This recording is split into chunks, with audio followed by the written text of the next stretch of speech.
What would you do if the happiest moments of your life suddenly turned into your worst nightmare? This is the story of Isabella, a young woman who thought the cries of her newborn marked a new beginning until a stranger in a white coat almost took everything away. The night was calm, too calm. The faint hum of machines filled the maternity ward, mingling with the soft cries of newborns. The lights above my bed flickered slightly, and the air smelled of disinfectant and hope. I was exhausted, but my heart was full. After 9 long months of prayers, fear, and endless anticipation, my baby was finally here.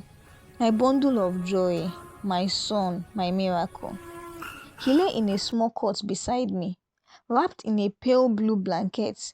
His chest rose and fell with the slow rhythm of peace. I could watch him forever.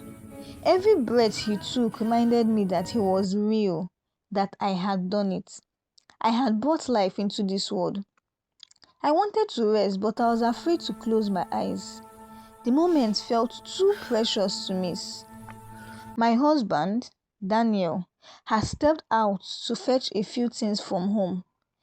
My charger, a fresh nightgown, and the baby's tiny socks I had forgotten in a rush. My sister Clara had gone to find something to eat. She hadn't eaten all day, too busy, running around, helping me through labor. I told her to get some food and rest. I'll be fine, I had said with a smile. I truly believed I would be. The nurses who attended to me earlier had left the room after checking my vitals. There were 3 of them, all young, slender, and full of cheerful energy. They laughed softly as they walked away, talking about something I couldn't hear. They were kind, gentle souls. I felt safe in their hands. But now, the room was quiet, almost too quiet. Only my heartbeat and the faint sound of my baby's breathing filled the space. I closed my eyes, hoping to get a few minutes of rest, but something inside me wouldn't let me sleep. It felt so uneasy. It was that uneasy feeling, the kind that comes when the air suddenly shifts and your instincts whisper that something isn't right. I guess you know that feeling. Then it happened. The door creaked open slowly. At first, I thought it was one of the nurses returning, maybe for a routine check. But the sound was different, hesitant, almost cautious. I opened my eyes just a little, pretending to still be asleep. The woman stood at the door. Her figure was tall, her frame plump. She wore a nurse uniform, white gown, but something about her didn't fit the picture. She had on a large surgical mask that covered most of her face, and a white cap that sat awkwardly on her head. Her hands fidgeted as she pushed the door wide open. My heart skipped. Who was she?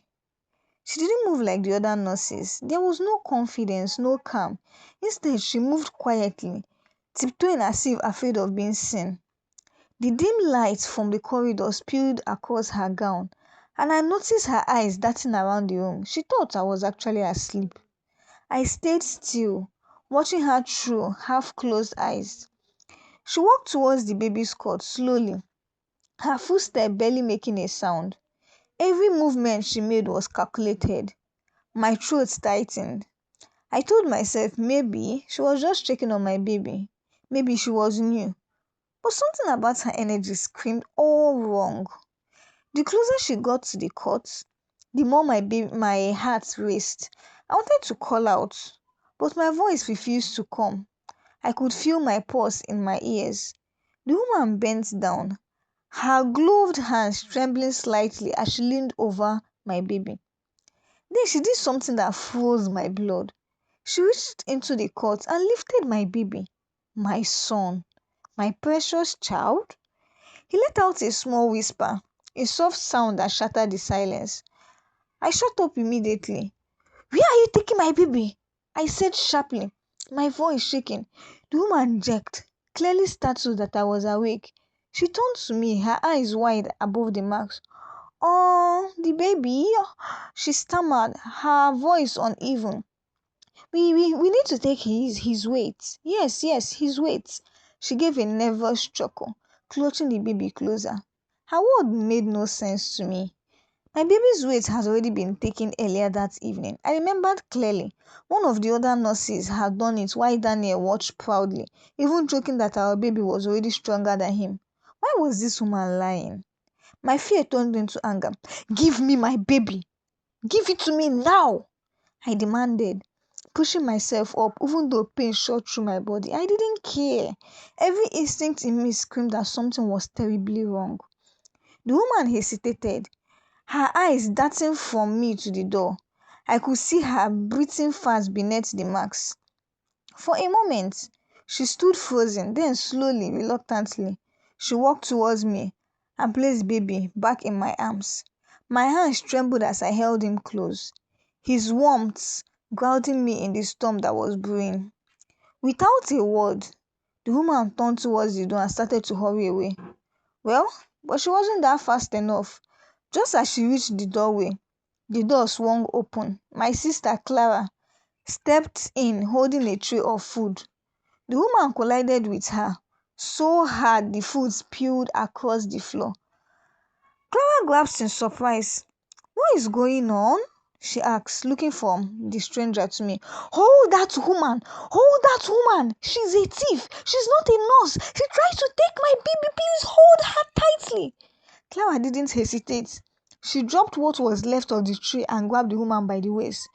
The woman, the stranger, tried to pull away, struggling to break free, but Clara was stronger. She wrapped her arms around her and held on tight as the woman thrashed. My heart pounded as I screamed for help. The sound echoed through the corridor. Within moments, footsteps thundered towards the room. Nurses, attendants, and a few patients from nearby wards. The once quiet night turned into chaos. The woman's mask slipped slightly during the struggle, revealing part of her face. Her eyes filled with panic, and she tried to cover herself again, but it was too late. The head nurse pushed through the crowd and ordered the others to hold her still. The mask was put away completely, and what we saw left everyone speechless. The face beneath wasn't one I expected. It wasn't a stranger, it wasn't even a nurse. And in that moment, I realized that the calm night I thought was my blessing had just become the beginning of something far darker. If you've ever felt fear grip your heart so tightly that even breathing hurts you, then you might understand what I felt in that moment. My hands were trembling as I clutched my baby to my chest. The room was filled with the sound of confusion. Nurses shouting, footsteps echoing, my baby crying softly against my shoulder. And that woman, she just stood there, her eyes darted around like a trapped animal. The mask was gone now, lying on the floor beside the spilled food, and for a moment time stood still. The head nurse, a tall woman named Mrs. Helen, stepped forward. "Who are you?" she asked firmly. "You're not part of our staff. How did you get in here?" The stranger didn't answer. She just looked down at the floor, her breathing uneven. Her fingers twitched nervously, as if searching for an escape that no longer existed. I couldn't take my eyes off her face. Something about her looked familiar.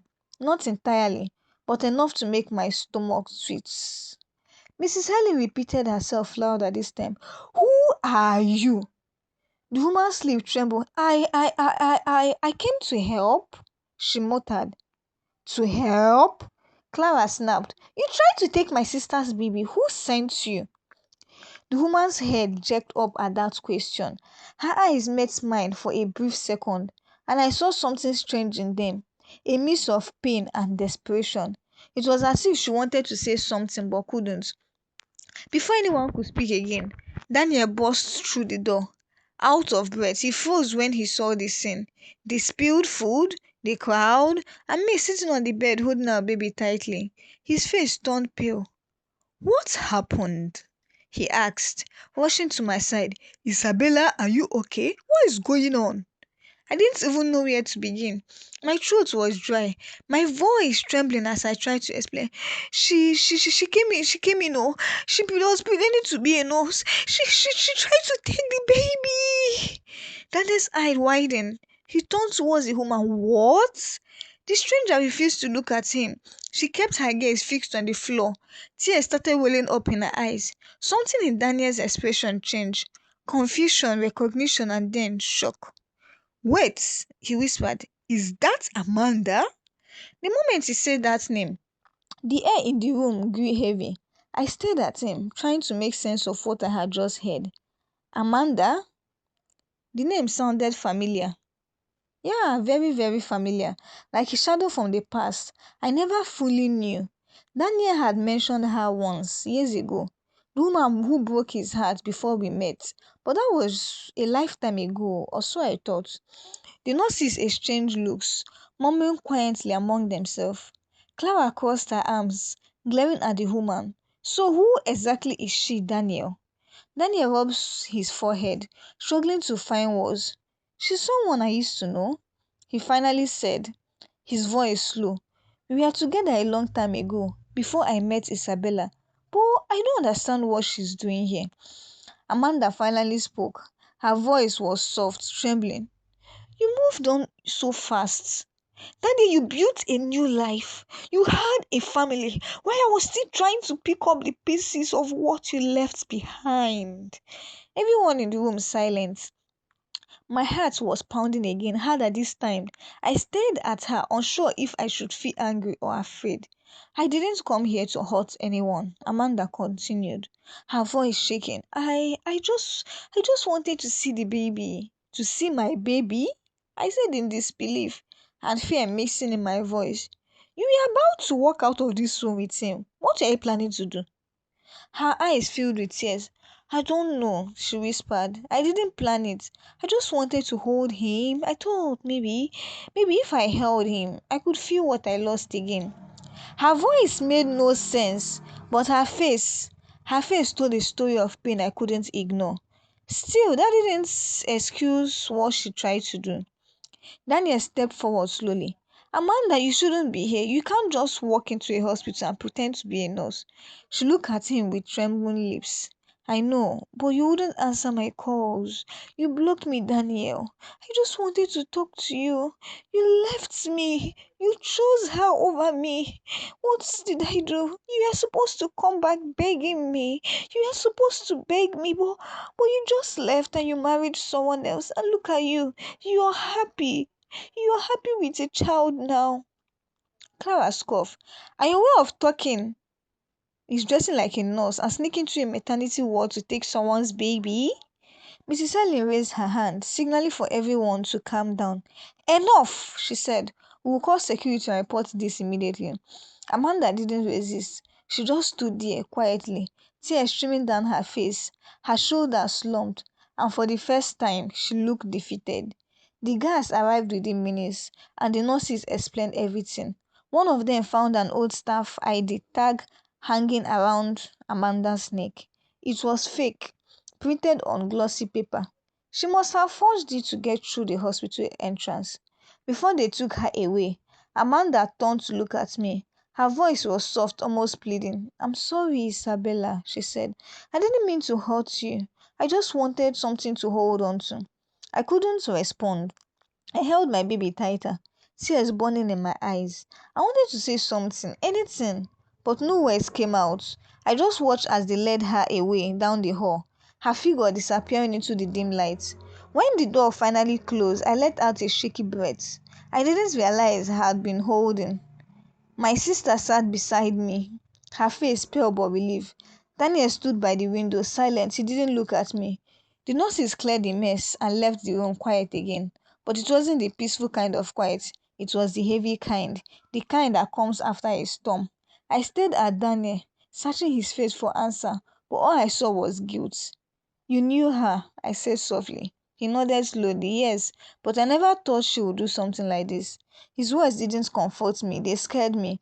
Because if she could walk into a hospital pretending to be a nurse, what else was she capable of? I looked down at my son. sleeping peacefully again in my arms. His tiny hand rested on my chest, innocent and unaware of how close he came to danger. And as I watched him, one thought kept echoing in my mind. The woman who tried to steal my baby wasn't a stranger. She was a ghost from my husband's past.